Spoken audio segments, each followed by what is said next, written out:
Praise the lord. Yeshu Masih का धन्यवाद हो। कल देर रात को अचानक से मेरा तबीयत बहुत जोर खराब हो गया और ठंडा जोर से लगने लगा और हम तो सो रहे थे और फिर सुबह जैसे लगे और पेट पे भी दर्द होने लगा और सिर पे भी दर्द होने लगा और हाथ तक भी अचानक जोर से दर्द होने लगा। फिर हम बोले क्या करें, मुझे लगा कि शायद हम घुटना टेक के प्रार्थना करें, लेकिन हिम्मत नहीं हुआ कि हम घुटना भी टेक, लेकिन हम ऐसा आया कि नहीं हो पा रहा था। तो यीशु मसीह बोलते बोलते यीशु और हालेलुया बोलते ही बोलते कब नींद आ गया मुझे पता ही नहीं चला और सवेरे में जागती गई और मैं सुरक्षित और स्वस्थ पाई गई। सारी महिमा यीशु मसीह को। के लिए और किसी के जीवन में जो ब्रेक कर यीशु ने किया है बताइएगा।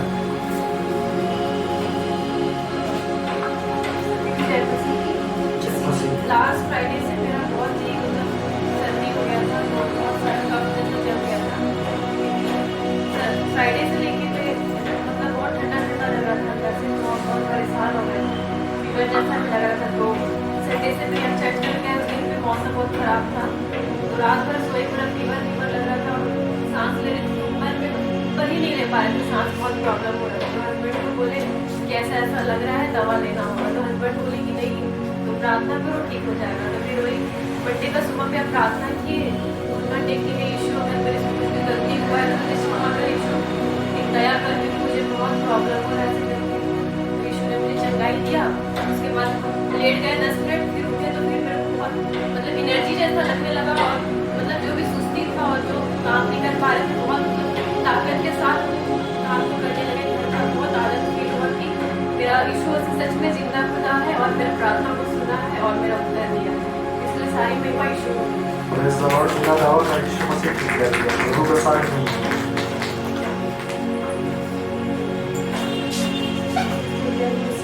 जय मसीह। धन्यवाद हो।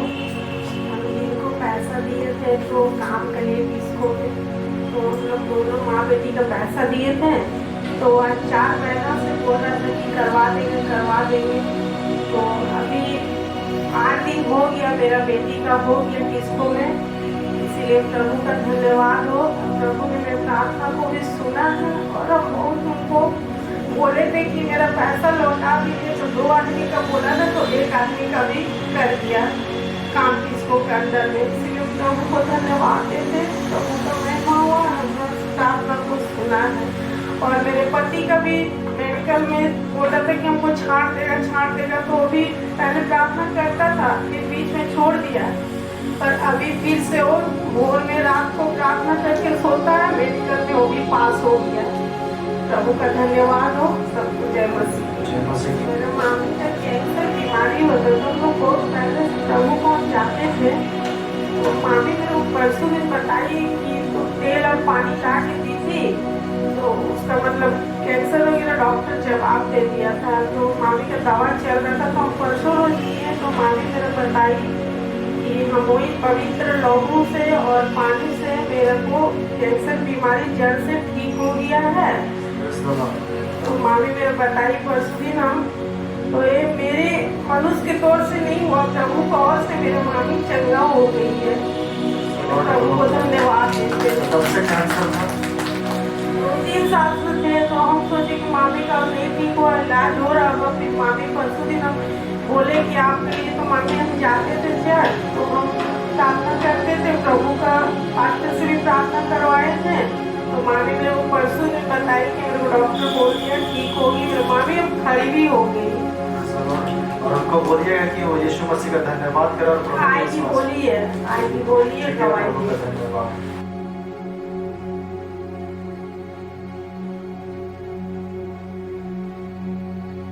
मेरा नाम परमजीत कौर है। मैं हॉस्पिटल में एडमिट थी पिछले महीने 22 तारीख से। आज मैं 3 दिन का हॉस्पिटल से आई, अचानक मेरे ब्लड काउंट मिला था, डॉक्टर ने दवा दी थी, लेकिन मैं फिर भी ठीक हो गया हूँ। तो इसलिए डॉक्टर का धन्यवाद करती हूँ। मैंने सोचा नहीं था कि मैं वापस आऊँ, क्योंकि डॉक्टर ने भी कह दिया था किसी क्या हो रहा है पता नहीं, बहुत ज़्यादा लेकिन फिर उसके बाद बिल नहीं भर पा रहे थे, लेकिन प्रभु ने सहायता की। कहाँ से क्या हुआ कैसे हुआ पता नहीं, लेकिन मैं वहाँ से डिस्चार्ज। यीशु का धन्यवाद हो कि कुछ पॉजिटिव हो रहा था, परमेश्वर ने अनुग्रह किया। हॉस्पिटल में पैसा भी नहीं पेड हो पा रहा था, लेकिन परमेश्वर ने वो सारे चीज़ों का इंतजाम करा दिया। हालेलुया। और किसी का कोई गवाही है? गवाही देना परमेश्वर की महिमा करना होता है, इसलिए गवाही देना जरूरी है। धन्यवाद करती हूँ, महिमा करती हूँ, सब मसीह भाई लोग का धन्यवाद करता हूँ। मैं पीछे के ड्यूटी से आ रहा था तो रास्ता में अचानक इतना बुखार आ गया कि मेरा पाँव आगे नहीं बढ़ रहा था। फिर हम इनको प्रार्थना किए बाबू के, तो प्रार्थना किए तो 5 मिनट में मेरा बुखार सब मतलब खत्म हो गया। धन्यवाद करते हैं प्रभु। कौन ठीक किया? और ये प्रभु Yeshu Masih. Praise the lord. जो से बात करना हम प्रार्थना करते थे, हाँ इसका प्रार्थना करवाए थे इनसे, तो इसका बिल माफ नहीं हो रहा था। तो यार कैसे मेरा पता चला, तो फिर वो किसी के बारे से मेरे को बताया, तो फिर उनको फोन करके बताया, तो प्रार्थना किए, तो फिर 1 हफ्ते के बाद इसको पूरा फीस माफ कर दिया है। इसको यीशु मसीह का जो क्योंकि बिल भी माफ करा देता है, लेकिन ऐसा जानबूझ के बिल नहीं कीजिएगा और बोलिएगा यीशु माफ करेगा, वैसा नहीं। जब आपकी परिस्थिति खराब है तो यीशु मसीह उस परिस्थिति में आपका सहायता करेगा। धन्यवाद सबको धन्यवाद देते परमेश्वर को। बाबू आज ज़्यादा डिस्टर्ब नहीं किया, रात में कहते थे सो जाए या तो डिस्टर्ब ना करे, और सो गया था। मैं परमेश्वर को धन्यवाद। और एक दवाई बताया मंडे का है, मंडे को हम जाने वाले थे साक्षी, मतलब बाबू के शोल्डर करने के लिए और क्लीन करने के लिए। तो फिर हम ऐसा हुआ कि एक बच्चा आया था वहाँ पे जो कचरा वचरा चुनते हैं, मतलब प्लास्टिक सब। तो मेरे मन में आया अचानक से कि इसको कुछ दे देते हैं। फिर हम गोदरेज से निकाले तो जैकेट था, अच्छा ही था, और थोड़ा सा नहीं था, कुछ चेन नहीं था, अच्छी था, तो दे दिए। फिर हम शाम को सेकेंड हाफ में मम्मी के साथ बाजार के लिए निकले थे, और आधा रास्ते में थे, ऑटो में बैठे हुए थे, तो फ़ोन आया मेरा कि मामी का, बोली कि बाबू कितना साल का है? तो हम बोले 2 साल का है। तो कहीं जा रहे हैं? बोले नहीं, ऐसे निकले हैं और साक्षी जा रहे हैं। तो ये कि हम भी साक्षी में आ जाओ, ऐसा बोली। फिर हम गए साक्षी, तो ऐसा हुआ कि हम लोग कुछ खरीदने नहीं पड़ा, सब कुछ मामू खरीदती, बाबू के लिए भी स्वेटर और मेरे भी स्वेटर खरीदी, ले लो अपने भी कुछ ले लो, और क्रिसमस की ड्रेस भी खरीदी और टोपी भी खरीदी। तो परमेश्वर को बहुत बहुत धन्यवाद कि परमेश्वर ने इतना कुछ दिया जो हम सोचे भी नहीं थे। मैं उधर काम करती प्रभु के नाम से, और परमेश्वर बोलता है दिया करो तो तुम्हें भी दिया जाएगा। वो दे दी इस मन से नहीं कि हम देंगे तो मेरा क्या होगा, वो नहीं सोची, दे दी। और परमेश्वर ने उसे फिर उसका, क्योंकि परमेश्वर कर्जदार नहीं रहता है, परमेश्वर देगा कहीं ना कहीं से। आप प्रभु के नाम से बस दे दीजिए। आपको जय मसीह की। ये शुक्रवार को ऐसे कहीं पर मैं जैसे उठ रहा था ना, तो बहुत दर्द हो रहा था, और जैसे उठने भी नहीं सक रहे हैं और खड़ा होने भी नहीं सक रहे हैं, बहुत दर्द था। फिर घर में कुछ प्रोग्राम भी था, तो वही शराब बचता था देवर का, तो वही हम सोच रहे हैं कैसे हो पाएगा। अब मेहमान लोग भी बुलाया गया है, अब कैसे कर पाएंगे। फिर प्रभु से उतना चीज़ है कि हम नहीं सक रहे थे, तभी हम प्रभु से प्रार्थना कर रहे थे कि कैसे हो पाएगा प्रभु, मेहमान लोग को भी बुलाए हैं, कैसे हो पाएगा, चलने भी नहीं सक रहे हैं। फिर बाद में प्रार्थना करने के बाद में थोड़ा सा हल्का लगा, फिर हम बाबू से भी हम प्रार्थना करवाए। फिर उसके बाद में पूरी तरह से दाहिना पर चलने फिरने सके, फिर पूरा ठीक हो गए। प्रभु का धन्यवाद जो हमको चंगा किया प्रभु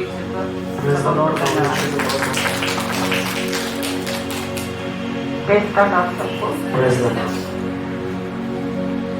मेरा नाम सुषमा है और मैं पटना से आई हूँ। 2014 से मैं बाबू को जानती हूँ पहले से, और बाइबल स्टडी हम लोग के घर में निरंतर होता था, और मैं धीरे धीरे करके प्रभु में आगे बढ़ते जा रही थी। उसी बीच 2015 से मेरी तबीयत काफ़ी खराब रहने लग गई, और ख़राब रहते रहते यहाँ जमशेदपुर के डॉक्टर्स को दिखा रही थी, तो जमशेदपुर के डॉक्टर्स कुछ भी मेरी बीमारी को नहीं पकड़ पा रहे थे। और 2018 में मुझे वेलोर जाना पड़ा। वहाँ जाके मुझे पता चलता है कि मैं कैंसर से पीड़ित हूँ और कान के पीछे मेरा कान हो गया था और मुझे दर्द देता था, इधर खिंचाई होती थी और काफ़ी तकलीफ करता था। और जब मैं 2018 में वहाँ गई तब तक मैं आत्मिक रूप से उन्नत हो चुकी थी और डरती नहीं थी और कैंसर का नाम सुन के बहुत कोई के अंदर में डर आ जाता है, तो ऐसा डर मेरे अंदर भी आया था।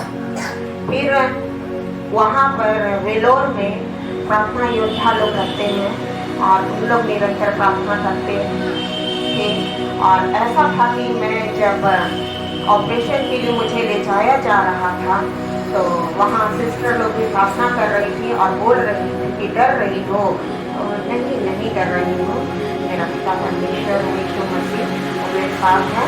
और सैलेंस और सेवी लोग से भी जुड़े रहते थे, इन लोग हमेशा प्रार्थना विनती करते रहने बोलते थे। ऐसा हुआ कि जब मेरा ऑपरेशन हुआ और उसके बाद दूसरे दिन बाद जब डॉक्टर मुझे देखने के लिए आने वाले थे, उस समय मेरे हस्बैंड भी मेरे साथ नहीं थे और उसी समय मुझे राउंड में थे डॉक्टर और मुझे जाना था वॉशरूम टॉयलेट के लिए। तो सिस्टर बोली कि कल ही आपका ऑपरेशन हुआ है, आप रात में आए हैं, तो आपके साथ कोई है? तो हम बोले हाँ हस्बैंड है। तो उन्होंने बुलाने का कोशिश किया हस्बैंड को, तो हस्बैंड नहीं थे। फिर ट्रीटमेंट खोज रही थी तो वो भी नहीं मिला। फिर मुझे बोली कि मैं आपको पकड़ के टॉयलेट तक ले जाती हूँ और मैंने कहा कि नहीं, परमेश्वर मेरी सहायता करेंगे।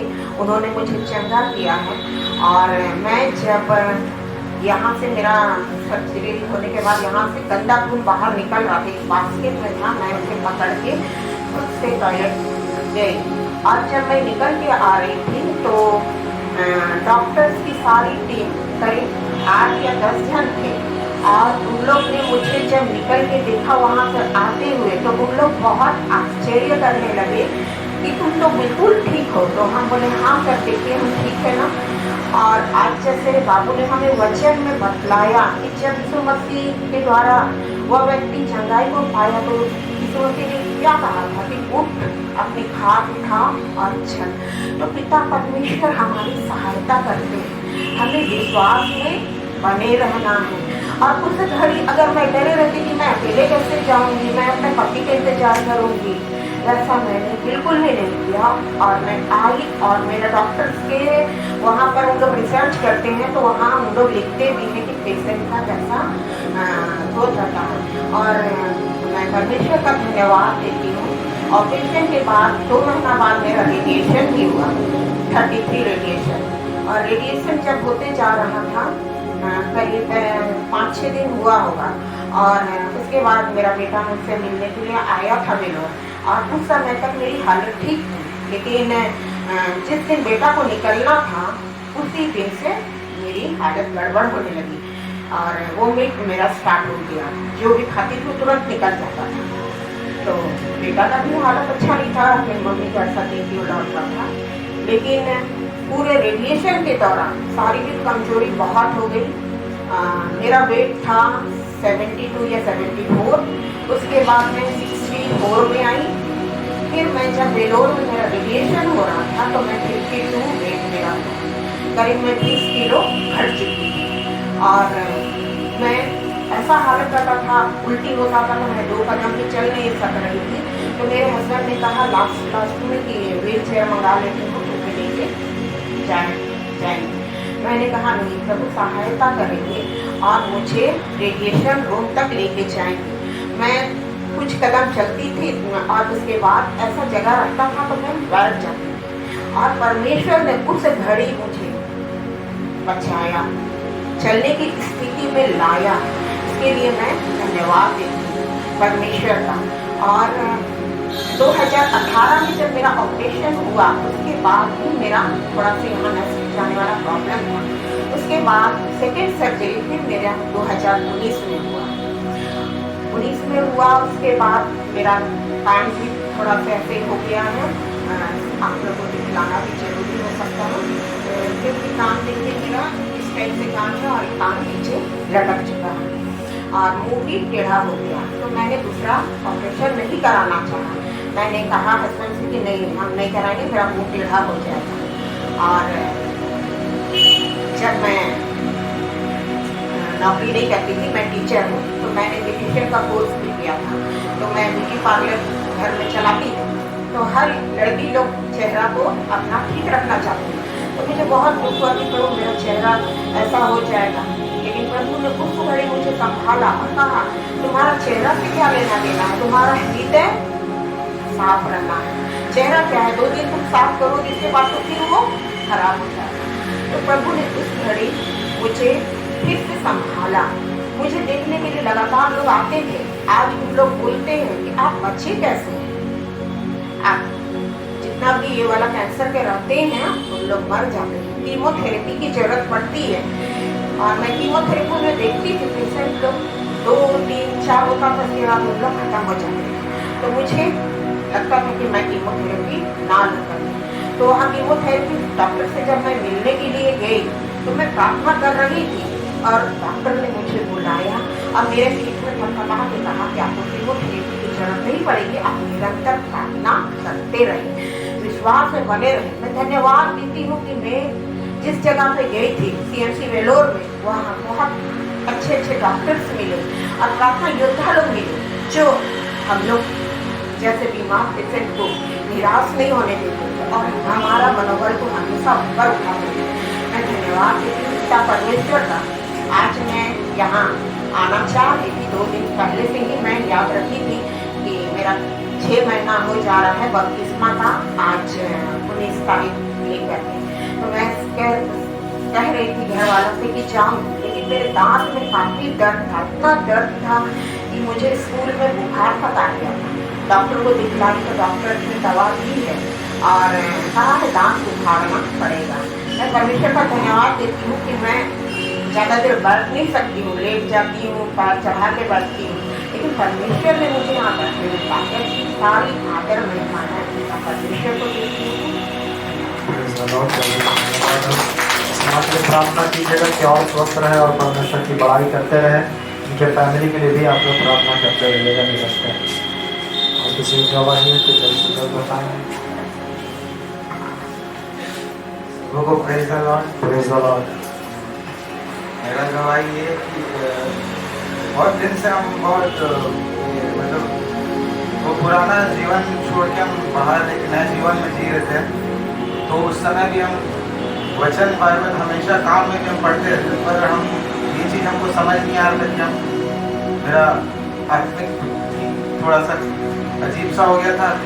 हम सिर्फ बाइबल पढ़ रहे हैं और शेयर कर रहे, ये कर रहे, पर ऐसा मेरे साथ हुआ काम में, हम बैठे थे और पढ़ रहे थे तो मेरे को समझ आया कि हम क्या कर रहे हैं, हम क्या कर रहे हैं, हमको समझ ही नहीं आ रहा था। तो फिर हमको उस समय समझ आया कि हम तो वचन पढ़ रहे हैं और चल नहीं रहे हैं। तो हमको समझ आया कि हमको क्या करना चाहिए कि हम उस समय हम देखें अपने आप को कि हम तो भले हम गलत काम नहीं करते हैं, बुरा चीज़ सब चीज़ छोड़ दिए, पर हम तो फिर भी गलत कर रहे हैं कि यीशु मसीह तो बोला है कि मेरा आज्ञा को मानो, पर हम वचन पढ़ते हैं लेकिन चलते नहीं थे। चलते थे पर पढ़ते और पार कर देते थे, पढ़ते और पार कर देते थे। फिर मेरे को समझ आया नहीं, वो बोल रहा है पढ़ना है और उसमें चलना। अगर हम कुछ वचन पढ़ रहे हैं तो हमको बोले हर रोज़ वो वचन को अपने जीवन में लागू करना, हर रोज़, तभी हम ऐसा कर पाएंगे। तो धन्यवाद हो मेरे यीशु मसीह का कि मेरा आत्मिक आँख को खोला और यहाँ खड़ा किया। और हम इस जगह में भी खड़ा होने मतलब बहुत नहीं आ पाते हम कि गवाही दे सकें। आज बहुत दिया ताकत यीशु मसीह, धन्यवाद यीशु मसीह देने वाला यीशु मसीह का धन्यवाद हो। तो गवाही का मतलब यही है इस गवाही का कि वचन तो पढ़ते थे लेकिन चलने में मुश्किल हो रहा था, आत्मिक जीवन नहीं बढ़ पा रहा था। मतलब पढ़ रहे हैं, जो काम है सब कुछ कर रहा, लेकिन वचन पे चलने खराई से जो बोला जाता वो नहीं हो रहा था इससे। लेकिन उनको आत्मिक आंखों को परमेश्वर ने खोला, अब वो चलने के लिए तैयार हो गया। इस बात के लिए भी प्रभु का धन्यवाद है। और किसी को गवाही? सबको प्रेज द लॉर्ड। मेरा गवाही है, हाँ। मंडे को शाम में मम्मी के साथ मार्केट गए थे और स्कूटी खराब हो गया था, सेल्फ ले ही नहीं रहा था, एकदम साइलेंट। सेल्फ का स्विच खराब हुआ कि क्या, रोड में रुक रुक के किक मारना पड़ा था, किक मार मार के आए। फिर किसी को फिर मम्मी बोलती है मार्केट जाना है, और मार्केट जाना है, फिर बाहर में किक मारने के लिए मेरे को मेरी स्टैंड करना पड़ता है, बहुत दिक्कत होता है। हम जैसे आए स्कूटी के पास, हम बोले यीशु मसीह, मन में बोले यीशु मसीह तू तो आश्चर्य काम करने वाला है, आश्चर्य कर करता है, जो असंभव है वो संभव कर देता है। किक ना मारना पड़े, सेल्फ से स्टार्ट हो जाए। बस स्टार्ट किए और सेल्फ से सचमुच स्टार्ट हो गया, जो नहीं हो सकता था क्योंकि पूरा साइलेंट था। उसके बाद और करवाई है, वेंसडे को मेरे को ठंडा लग गया था, बाथरूम बार बार जाना पड़ा था और कमजोरी हो गया था। फीवर नहीं आया, बस कमजोरी और ठंडा लगने लगा। उसके बाद प्रेयर किए और यीशु मसीह को बोले संडे मेरे को जाना, आराधना में खड़ा होना है, बल सामर्थ्य सब कुछ कर। और सैटरडे से प्रभु ने मुझे चंगा करके अगला स्वस्थ किया है। यीशु मसीह को सारी महिमा मिले। चंगा करने वाले यीशु मसीह का धन्यवाद। और किसी का कोई गवाही है? सब जय मसीह की। हम एक दिन बारिश गिर रहा था तो इस घर में काम कर रहे थे, वो दीदी बोले कि दीदी अच्छा से चलो, तो मैं मन में बोल रहा मेरा यीशु मसीह मेरे साथ है। तो ऐसे बोल के हम एक ये तो थोड़ा इतना दूर हम फिसल के चले गए, लेकिन गिरी नहीं। और मेरा सर पर 10 ईटा भी था, गिरा भी नहीं, और मैं फिसल के खड़ा हो गई। सिर्फ प्रभु को धन्यवाद। तो आंटी वहाँ पे काम कर रही थी, 10 ईंटा को सर में रखी हुई थी, और लोग भी बोले कि ध्यान से चलना, पानी गिरा है, और फिसल भी गई। लेकिन वही समय परमेश्वर याद दिला दिया कि देखो मैं तुम्हारे साथ हूँ, लंबा तो चलेगी लेकिन पूरा नहीं किया। क्यों? क्योंकि परमेश्वर पैर को संभाल के रखा था, क्योंकि मेरे उठने बैठने में, मेरे चलने फिरने में परमेश्वर मेरे साथ है। Praise the Lord, hallelujah. आपके जीवन में भी गवाही आएगा, जिसके जीवन में नहीं भी आया है वो प्रार्थना करे, हर एक परिस्थितियों में प्रभु को स्थान दीजिए, शामिल कीजिए। गवाही कैसे नहीं आएगा? आपको अभी तक रखा है जिंदा, वो भी एक गवाह है। आपको परिवार में किसी चीज का कमी नहीं हो रहा, आप वो गवाही है आपके जीवन के लिए भी। आपका आत्मिक उन्नति बढ़ रहे, आप सत्य को जान पा रहे, आप आजाद हो रहे सत्य वचन को सुन के, ये भी आपके लिए एक तरह का गवाही है। और ऐसे कितने गवाही जो होते जाएगा, आप गिनती नहीं कर पाएंगे उसके आशीषों को। कोई लिमिट नहीं है उस परमेश्वर का आशीष देने का, अद्भुत आशीष देगा और वो दे के ही रहेगा। तुम उस लायक नहीं भी हो, फिर भी परमेश्वर तुम्हें देगा, क्योंकि वो तुमसे प्रेम करता है, क्योंकि यीशु प्रेम करता है। तुम उसे बदले में कुछ ना भी दो तो वो फिर भी तुम्हें देगा, क्योंकि तुम उसके बच्चे हो। लेकिन बार बार ऐसा धोखा ना करें उस परमेश्वर के साथ, क्योंकि परमेश्वर आप पर दया किया, इसका मतलब है कि आपको भी यीशु मसीह के लिए अपना जीवन समर्पित कर देना चाहिए।